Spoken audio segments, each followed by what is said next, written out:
Ta fara fitowa akan batun kisan kare dangi a Najeriya. Sabon takardu daga ma'aikatar shari'a Amurka sun fallasa wani abu mai matuƙar hatsari.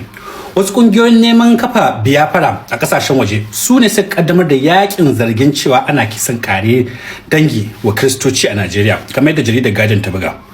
Wannan shi yasa Donald Trump da Senator Ted Cruz suka bayyana Najeriya a matsayin ƙasa mai takatsantsan kan 'yancin addini. Senator Cruz ya ce babu ƙasa a duniya da ake zalunta Kiristoci kamar Najeriya.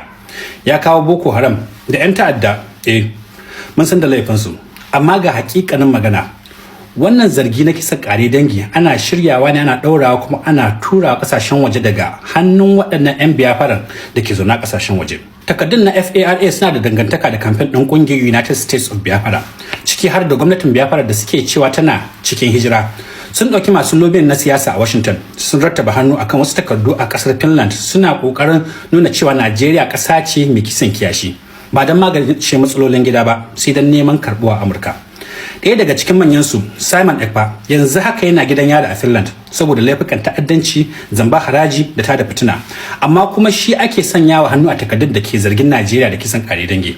Takardun sun nuna wani abu mafi muni.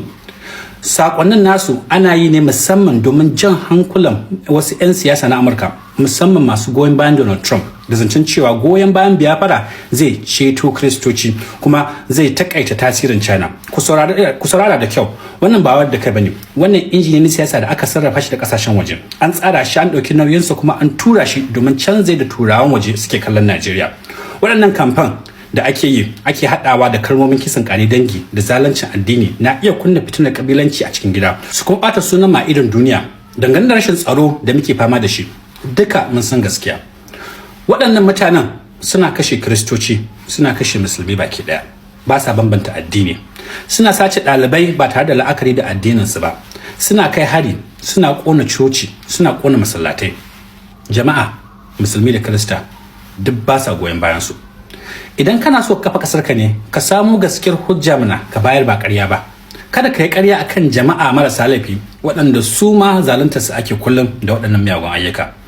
Dukkan 'yan Najeriya suna son zuwa makarantu, ba sa la'akari da addinin malamansu. Suna so su samu aiki a ofisoshi, ba sa la'akari da addinin shugabansu, manaja ko CEO. Suna son su yi ciniki da kasuwanci, ba sa la'akari da addinin abokan hulɗarsu.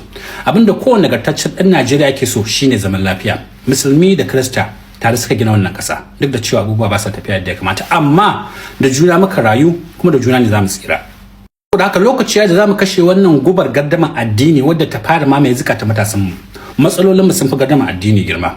Akwai tsaro, akwai rashin ayyukan yi, ga ilimi, ga kiman naira, ga lafiya, kiwon lafiya, da kuma sauran kalubale masu yawa. Su kuma turawan yammacin duniya, Nicki Minaj da Donald Trump, bayan sun gama ihu su ce ana kisan kare dangi a Najeriya, to su fito su ambaci waɗannan ɗaliban da aka sace idan abin nasu ba munafunci bane.